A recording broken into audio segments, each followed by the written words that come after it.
sumikap. Walang iba, laging nandyan. Ruwelo, malalag, mabuti.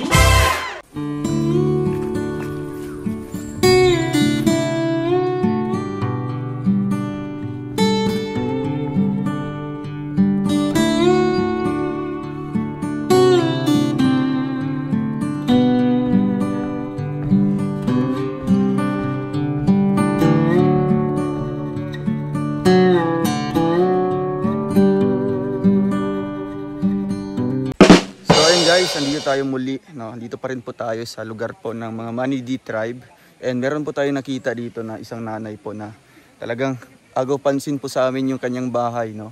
Kasi ano po, talagang nagmukha po siyang nagbahay-bahayan po dito sa lugar na ito. Kasi yung bahay po niya ay tanging naiiba lamang po sa mga ibang kabahayan kasi ito yung bahay po niya, no? So ngayon po, kausapin natin si nanay, no? Kung ano man pwede natin maitulong po sa kanya.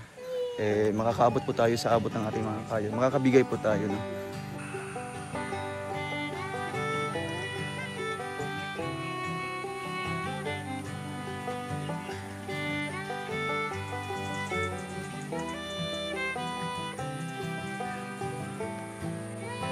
So ayan, andito tayo. Hello po nanay. Kumusta po kayo? Ito po yung bahay niyo talaga? Oo, dito ko na. Grabe. Sino po ang binigay kahapon? Ah, ito yung binigay sa inyo? Oo, tapos 2 kilong bigas. 2 kilong bigas? Grabe. Ay, may ano siya, may banig. Oo. Wow. So, ngayon po, maka-interview natin si, anong pangalan? Nanay? Susan. Nanay Susan. Ilang taon ka na po, nanay? Hindi ko natatanda. Hindi niyo na po alam? Kami ay hindi namin alam ang mga. Ah, okay. Matagal na po kayo dito nakatira? Tagal na. Simula talaga nung simulang nag-asawa ako. Nag-asawa kayo? Yung asawa ko ay taga rito di. Si Mr. Asa na po? Ah, Si Mr. niyo po?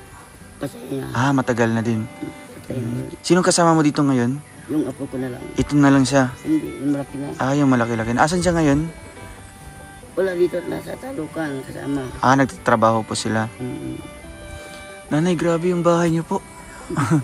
Ganito po talaga? Ikaw po ang gumawa nito? Ako lang ang nagawa nito. Oh, Wala grabe. nang sa akin. Puro may trabaho sila. Ilan po ang anak niyo po? 7. 7? No, may pamilya naman ha. Lahat sila may pamilya na. So ang kasama mo dito yung pamangkin mo na lang? Apo. Ay, apo mo. Anak ng anak ko.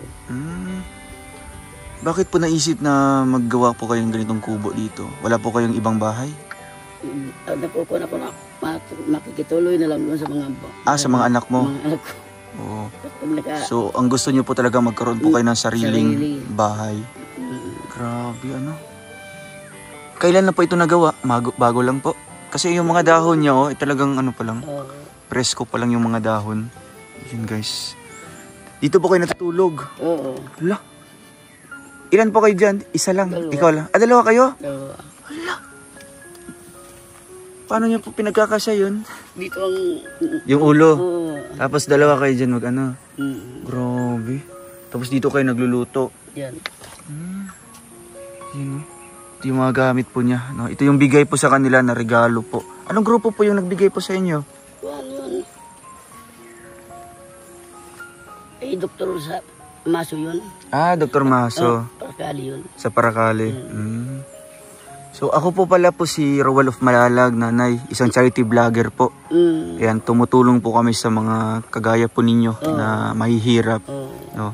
At andito ako ngayon kasi maglilibot po ako dito sa inyong lugar. Kasi pagbalik namin, magdadala po kami ng pamasko, regalo. Opo.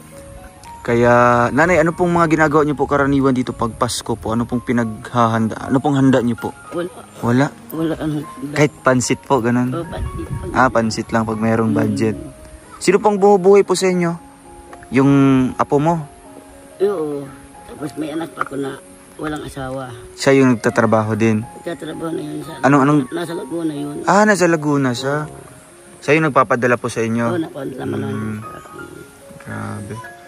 So ayun guys, at ngayon po andito ako sa inyo po nanay kasi agaw pansin po inyong bahay na ganito po ang ano mukhang bahay-bahayan lang, di ba? Hindi ko nga akala ko ano lang, tambayan nyo lang po.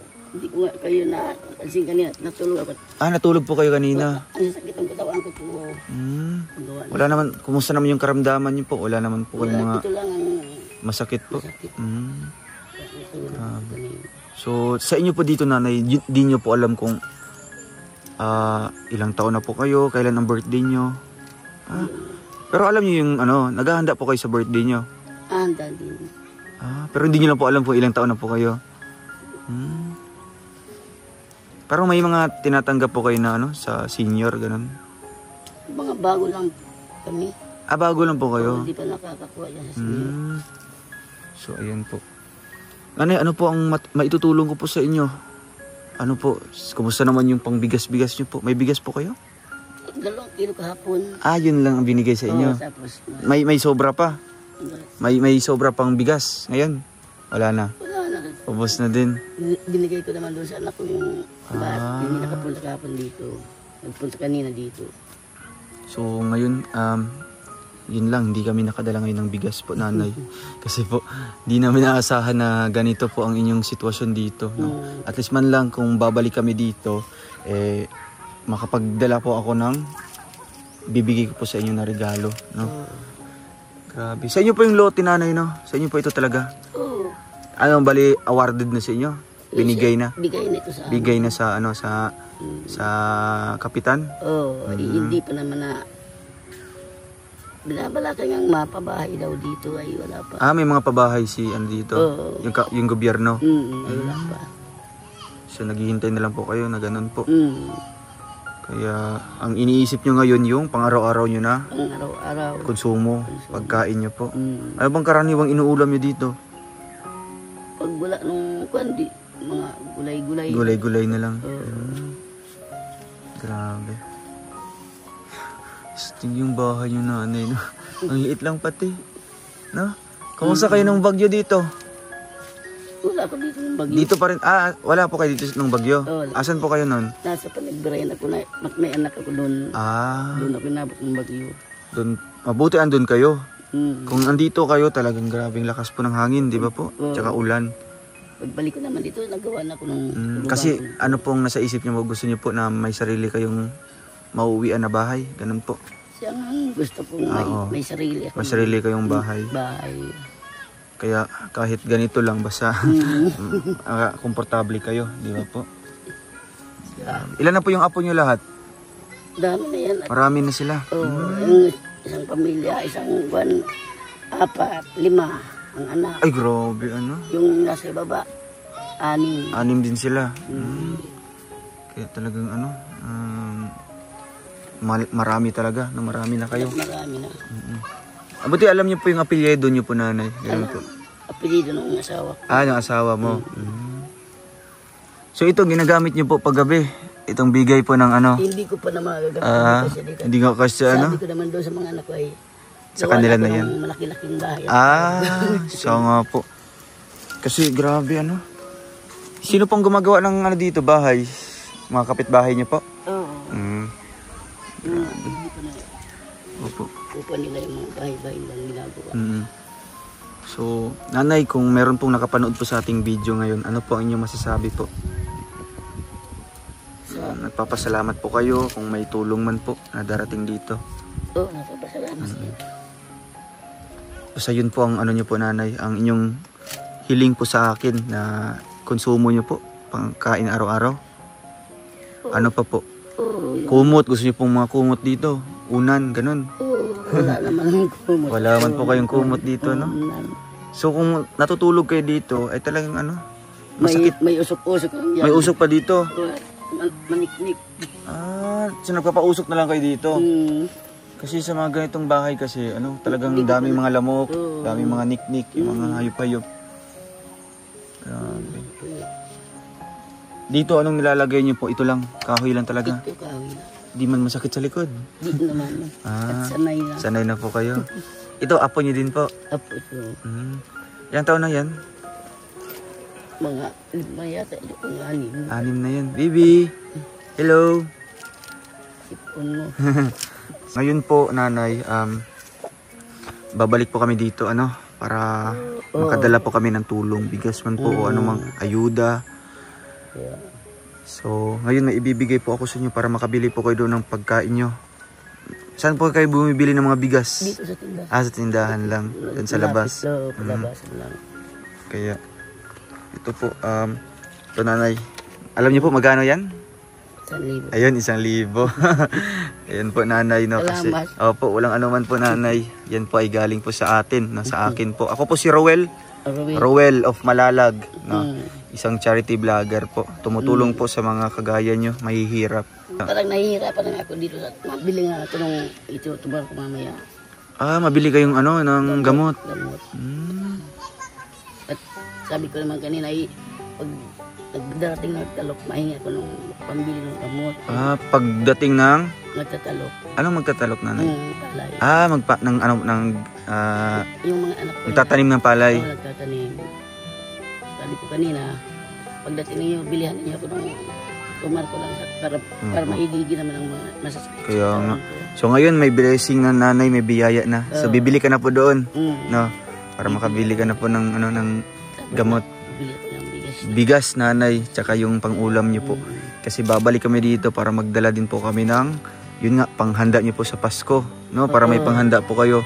So nanay, ano po ang inyong masasabi? Masaya po kayo? Masaya din. Ayun. Sige nanay, bili ka muna po doon ng gamot, ano? Para ano po. Basta di ka naman po umaalis dito. Hindi. Dito ka lang dito ka lang palagi. Ay sige po. Nanay, maalis muna po kami. Ingat po kayo dito ha. Sige po, Nanay Susan, no? Apo. So ayan guys, at nakausap natin si Nanay, no? Kasi kanina pagdaan natin dito, akala ko walang tao. Andiyan pala siya sa loob, nakahiga, natutulog. Kaya nung napansin niya na andito tayo, andito yung team, gumising po siya. Kaya nung tinanong ko po siya kung kaninong bahay yan, dyan po siya nakatira. No? Kaya hindi na nakalain na may tao pala or may nakatira pala sa ganitong sitwasyon na bahay. No? So ayun, sana po matulungan po natin siya, no? Sa financial po na tulong. Kasi dito daw may plano po daw yung gobyerno yata or yung namumuno dito na magkaroon sila ng housing. Pero hindi pa po nangyari. No? Kaya ang gusto po natin na sana po matulungan siya. Kung ano mang pwedeng may tulong natin, no? Financial man, gamit sa loob, o kaya po pagkain po nila. Malaking tulong na po yun para kay Nanay Susan. No? Kaya di niya alam kung ilang taon na po siya. Kasi mostly dito talagang wala pong kalam-alam kung ilang taon na sila, kailan birthday nila, no? Kailan yung kaarawan. Kaya maraming salamat guys sa tulong niyo po, no? Sa inyong pag-share po ng video na ito. Malaking tulong na po yan, no? Malaking impact na yan para sa atin. Kaya thank you po and God bless sa ating lahat. Shoutout po sa Rochelle Canada Squad 2023, ang sponsor ng ating Noche Buena package. Thank you po and bye-bye.